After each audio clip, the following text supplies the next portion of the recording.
dengan mengusahakan santapan yang halal untuk buka puasa. Dan salah satu kesempurnaan orang berpuasa ini tidak berlebih-lebihan ketika melaksanakan buka puasa, tidak terlalu makan yang jumlahnya banyak. Kalau bahasa tubannya niku geragas. Jadi puasa itu tidak boleh terlalu banyak makan, sebab salah satu kunci, salah satu rahasia seseorang ini berpuasa.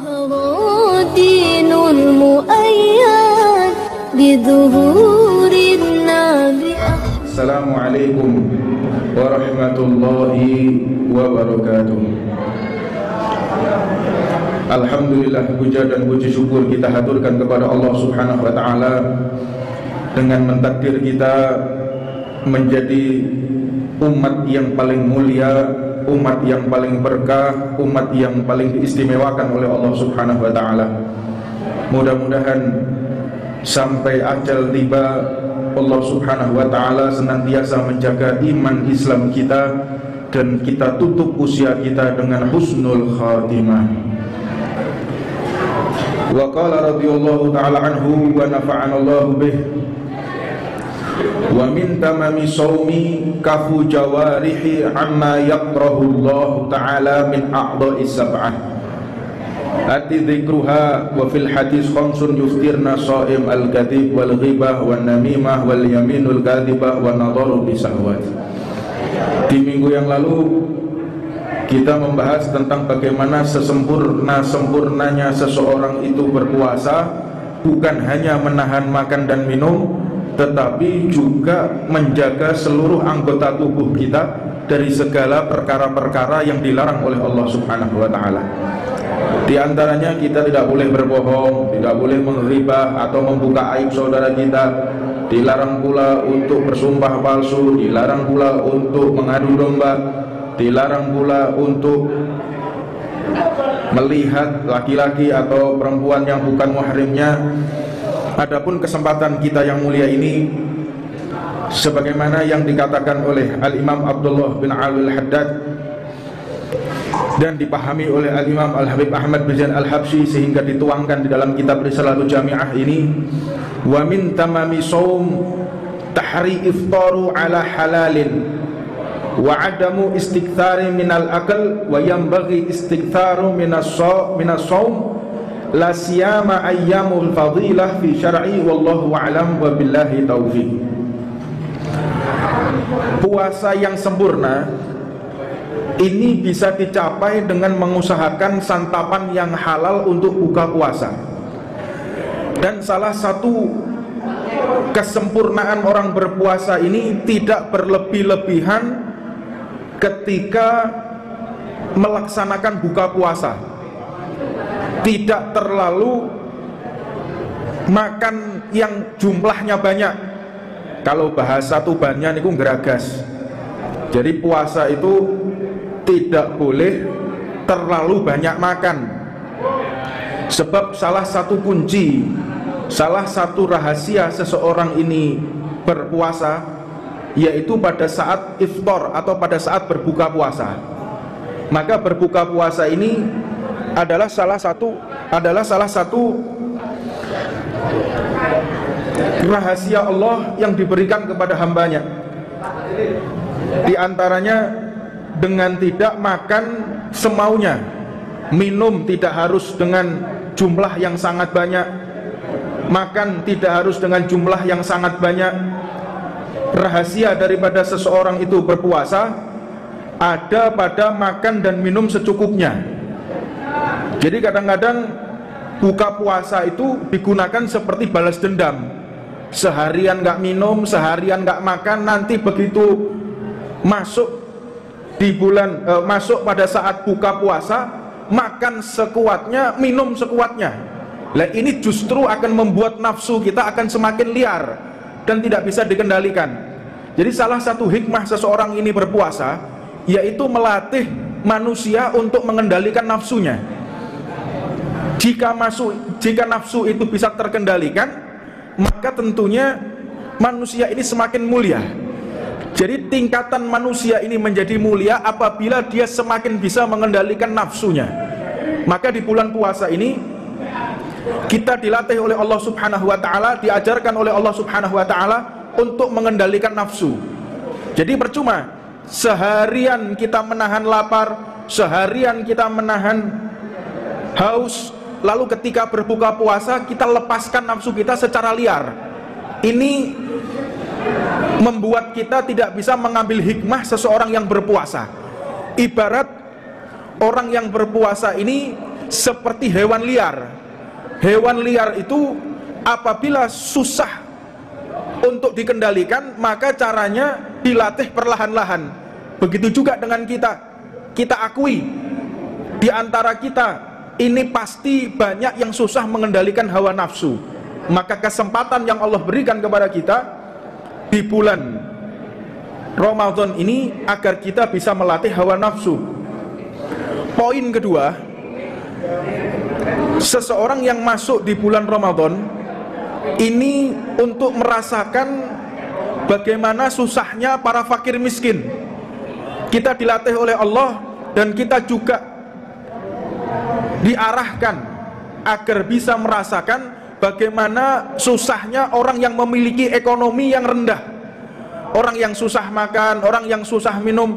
Ini agar kita merasakan bagaimana perihnya, bagaimana pedihnya, bagaimana susahnya para fuqara wal masakin, orang-orang yang serba tidak berkecukupan. Ini kita bisa rasakan saat di bulan Ramadan. Maka bulan ini adalah bulan kita peduli kepada sesama. Kita tingkatkan solidaritas antar umat Nabi Muhammad SAW. Sebagaimana diceritakan, kepedulian ini wajib ada bagi kita semua. Di antaranya kisah ada seseorang janda yang mengemis di hadapan orang yang kaya. Ada orang alim, orang soleh, seorang ulama kaya.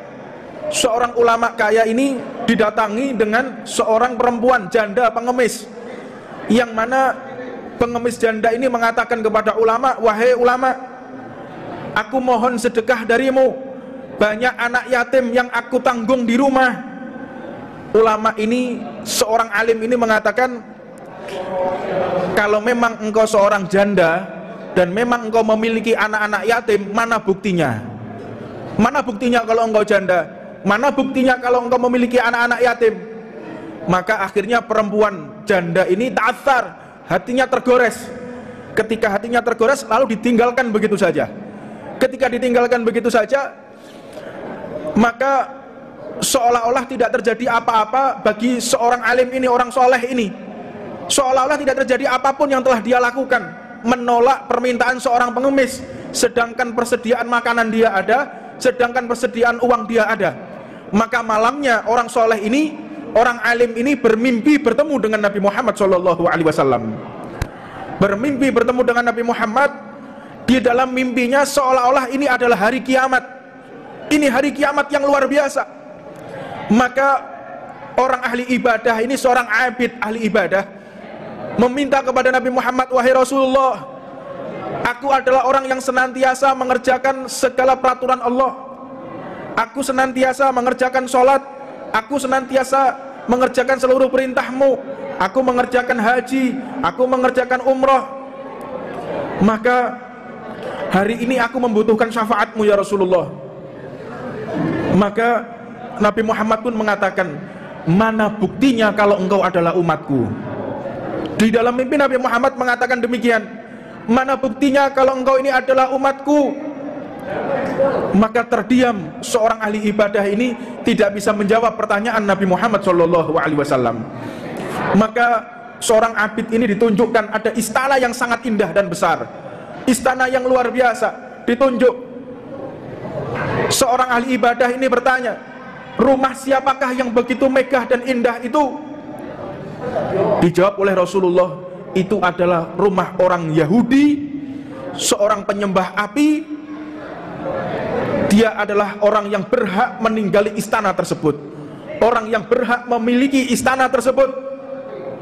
Maka pada akhirnya seorang ahli ibadah ini pun terbangun lalu pergi ke rumah Yahudi. Ketika masuk ke rumah Yahudi tersebut, maka didapati mereka sudah mengganti kitabnya menjadi kitab suci Al-Quran dan menghilangkan patung-patung yang ada di rumahnya, diganti dengan lafal-lafal Al-Quran. Maka akhirnya bingung, seorang yang ahli ibadah ini bingung, lalu bertanya kepada seorang Yahudi ini, bagaimana engkau bisa berubah secara drastis?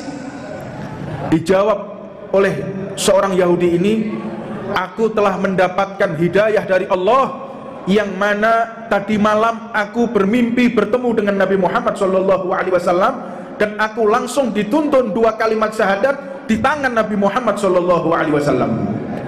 Sebab apa engkau mendapatkan hidayah? Dijawab oleh orang Yahudi ini, karena aku telah memberikan tempat kepada seorang janda dan anak yatimnya. Tercengang seorang ahli ibadah ini dengan jawaban seorang Yahudi, aku mendapatkan hidayah dari Allah karena aku mengurusi janda dan aku mengurusi anak-anak yatim, dan aku tidak tanya di mana rumahnya, tidak tanya asal usulnya, aku berprasangka baik kepada fakir miskin, langsung saja aku serahkan apa kepentingan mereka dan aku penuhi segala apapun yang mereka butuhkan. Ini satu pembelajaran buat kita. Jangan sesekali kita ini menolak fakir miskin. Jangan sesekali kita ini meremehkan fakir miskin. Perlu kita ketahui, rahasia-rahasia Allah ada di tangan mereka. Hidayah Allah ada di tangan mereka. Maka jangan sesekali kita meremehkan siapapun yang meminta kepada kita. Jangan sesekali kita meremehkan dan berburuk sangka kepada orang yang telah meminta kepada kita. Perlu kita ketahui, menjadi seseorang yang meminta itulah perkara yang sangat tidak enak. Jika ada seseorang yang sudah mendatangi rumah kita, tentu itu adalah suatu keterpaksaan. Menjadi orang yang serba kekurangan itu adalah sangat pahit. Janganlah kita sesekali berprasangka buruk kepada seseorang yang sudah mengadahkan tangan kepada kita. Semua orang ini ingin menjadi orang kaya. Tidak ada orang yang ingin menjadi serba kekurangan. Tidak ada di antara kita ini ingin menjadi orang yang suka meminta-minta. Maka berprasangkalah baik kepada seseorang yang sudah meminta belas kasih kepada kita. Maka berhati-hatilah kepada fakir miskin. Jagalah hati mereka. Jangan sampai kita menggores perasaan mereka. Jika memang kita tidak bisa memberi sesuatu apapun, jangan sekali-kali kita menggores perasaannya, karena mereka ini adalah para kekasih Allah Subhanahu wa taala.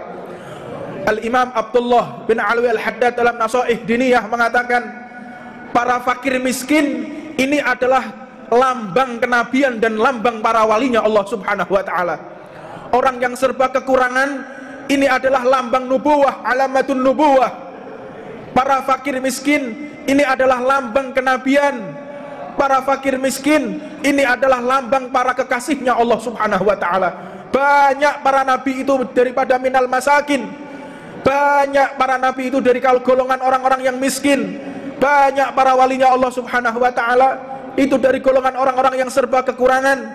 Maka jangan sesekali kita berprasangka buruk kepada seseorang yang serba kekurangan. Mudah-mudahan Allah Subhanahu wa taala membuka hati kita, membersihkan hati kita, dan menjadikan kita mencintai fakir miskin dan peduli kepada keadaan mereka. Rabbana atina fid dunya hasanah wa fil akhirati hasanah wa qina adzabannar wa 'alamana wa al-ahli zaman dinul muayyad bi dhuhurin nabi Ahmad ya